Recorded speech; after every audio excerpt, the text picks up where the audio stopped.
Alright, hi guys, welcome back to the channel. In the first video on this little micro series of conscious productivity, we talked about how productivity and the conversations that we have around it often begin in the wrong place and become focused on the wrong things, and thus it becomes ill-fitting for a lot of people, becomes ill-fitting for our heart and soul. It does lend to a culture of this hustle and grind, as we discussed, and yes, that can be good for output. But is it sustainable in the long run? Is it a way of life that's going to make you happy? And by happy, I don't mean the emotion that comes and goes like all other emotions. I mean fulfilled, rewarded. That cup is filled up with things that are meaningful and purpose-driven. It may for some people, and that's great. If you have that personality type and that's what works for you, hit it, baby. Got no problem with it. By all means, live it up. It's fantastic. Works for a lot of people. But we are living in a time now where more people are awakening than I dare say ever before. And we're finding that in this cultural awakening that we're going through, that a lot of the old ways are just not going to suffice. A lot of these old patterns and the old ways of thinking, acting, and doing things, not only are they not sustainable, but they're not even really leading to a productive lifestyle any longer, at least not for people who are on their own kind of conscious journey, on an awakening journey, starting to become more connected to their soul, deeper in their heart than ever before, and actually leading a soul-driven, heart-centered existence in life and trying to produce out of that. So this series is for that. What does that look like? What does that entail? How do we get there? How do we leave behind these old ways that may not really be fitting our lifestyle anymore? Well, we get into video 2 here, and we're going to be taking a look at why a lot of that productivity advice actually fails so many people, especially people that are on a conscious or awakening journey. And then from there, we'll go to different routes on how that may be fulfilling for different people in different ways, and take a look at those. So let's get started. Most productivity advice wasn't made for people who are in an awakening process or people that live a conscious lifestyle. It was made for systems. It was made for consumption. It was made for extraction. It's made for people to have maximum amount of output with a minimal amount of input. And if you're one of those people where you've tried to force yourself into these systems and you just wound up feeling like you couldn't do it, like something inside of you was off or broken, or maybe that you were lazy or stupid or not good enough, or any number of other insults that the inner critic is going to attack you with when you're already feeling low. But what if none of those things were true? What if you're not stupid or lazy, certainly not broken?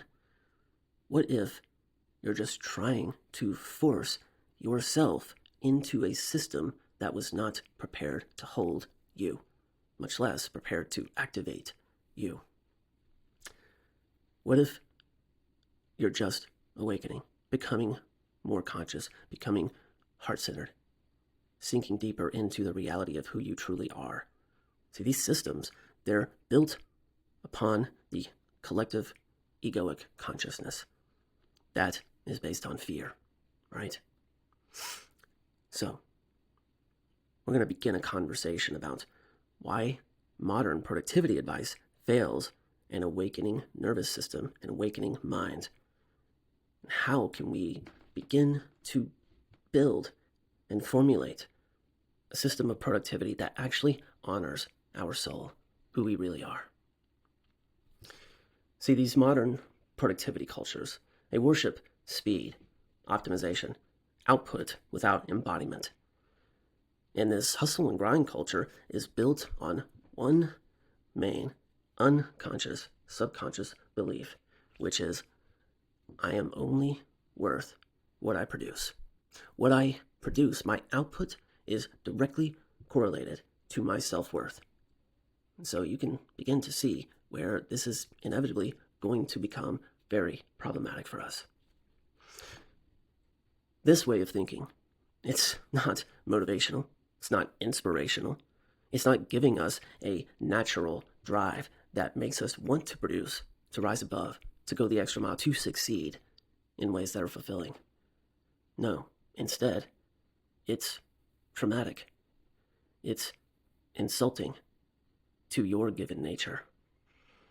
See, many of us learned early on that love, acceptance, kindness only came after performance. And of course, performance is then graded on this scale. Pass, fail, A, B, C, D, F. 1 to 10, 1 to 100, right? It's a tiered scale where you have to learn to produce in any given field at a certain level. And the amount of love that you're going to receive is based on where you land in that hierarchy. And by love, I'm not just meaning love in terms of, how we typically think about love. I'm talking about acceptance, right? Fitting in, belonging, being praised, whether that's at school or at home or on a sports field or something of that nature. Learning that the things that drive and motivate us coming from a basis of love. This is only after achievement, after being useful, after being impressive, right?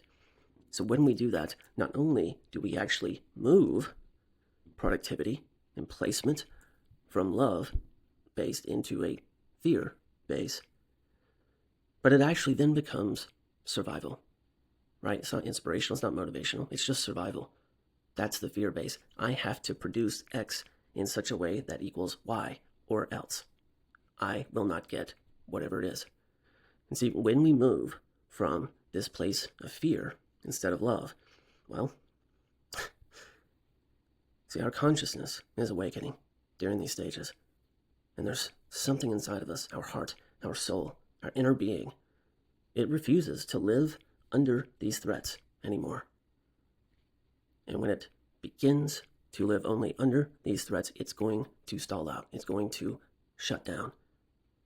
And then you find yourself in that battle, that inner battle of wanting to receive all these things and wanting to do well in whatever the task is, but quite literally, physically, mentally, emotionally, unable to rise up to that. Not because you're stupid or you're not good enough, but because you are going about the journey and the process in the complete other direction. Wrong way. You're trying to fit the square into the circular hole and then getting down on yourself, berating yourself, listening to that inner critic because you can't make something fit and work in ways that it was not actually designed to. So, find yourself in that place where you can't focus, you can't stay consistent, you lose your drive, inspiration, motivation, and if you don't have any of those, there's no way that you can begin to form the pattern of consistency in a way that excels, that's going to be up to a standard that you set for yourself, usually predicated upon what has been programmed into you by society at large. That's when we begin to experience this trauma. And so no, we start having this trauma-based engine that's driving this machine and wondering why we keep stalling out. It's not working. You see, an awakening nervous system does not respond to shame. It doesn't respond to pressure. It doesn't respond to deadlines and dopaminergic addiction cycles that we get into. It doesn't respond to any of these fear-based methods of output. It responds to safety. It responds to meaning, purpose. It responds to genuine, heart-centered service and devotion.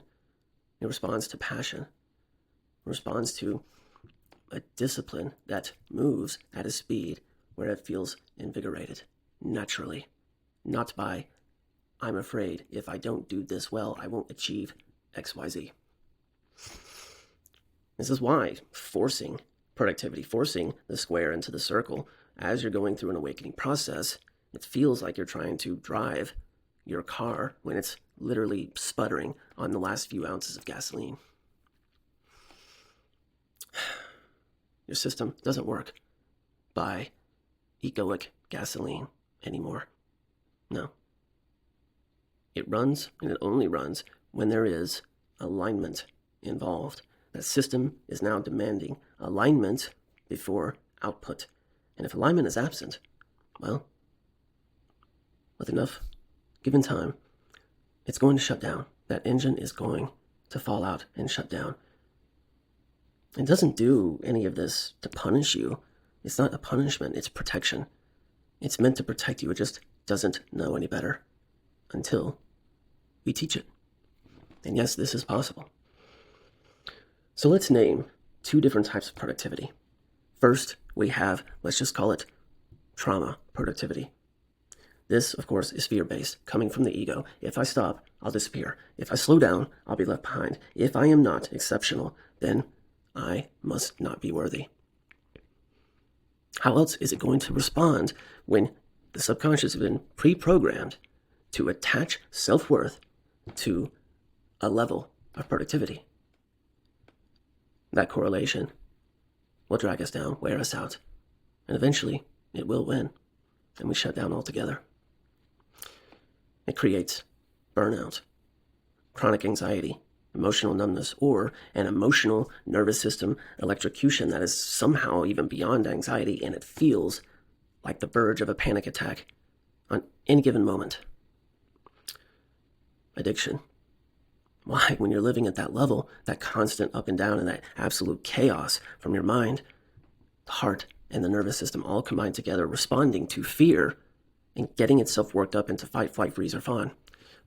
Well, eventually, if you can't naturally numb it out, you're going to turn to things that do provide the warm blanket that comforts the nervous system, that comforts and makes numb and blank that overactive brain.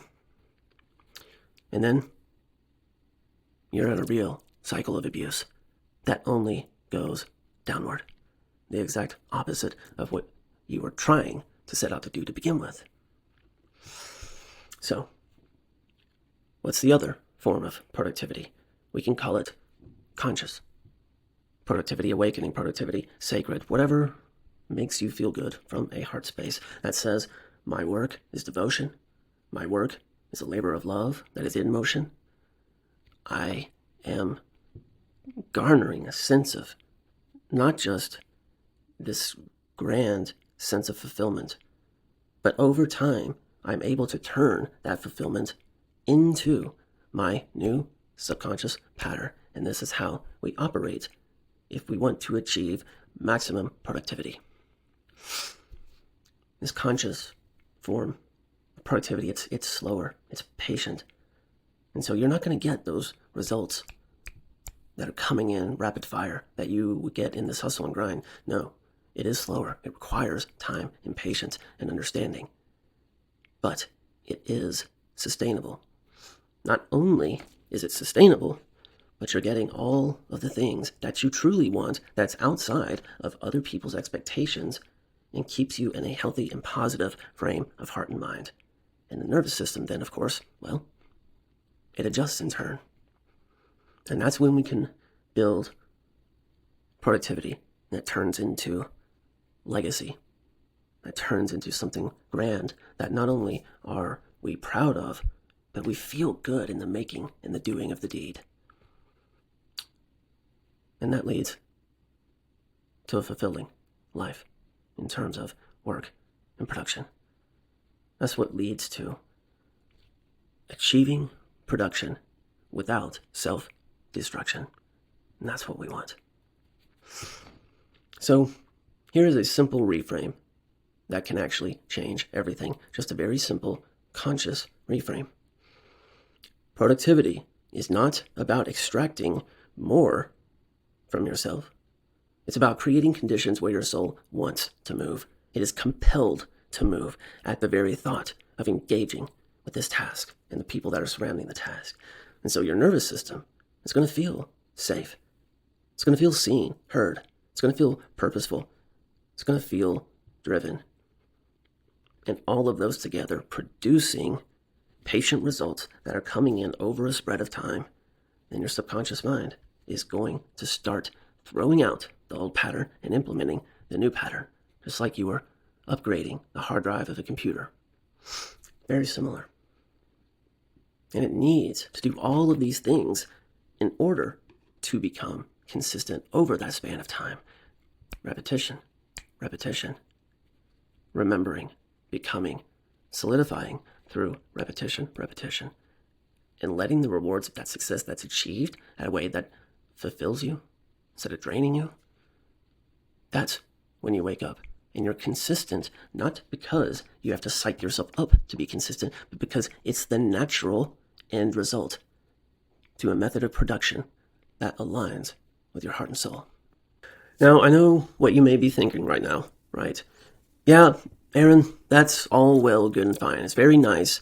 It's a pretty picture for us to think that all 8 billion of us on planet Earth can just go around every day and do what we want to do, what we're passionate about, and when and how we want to do. And that's not how society works. Yeah, you're right. It's a very valid point.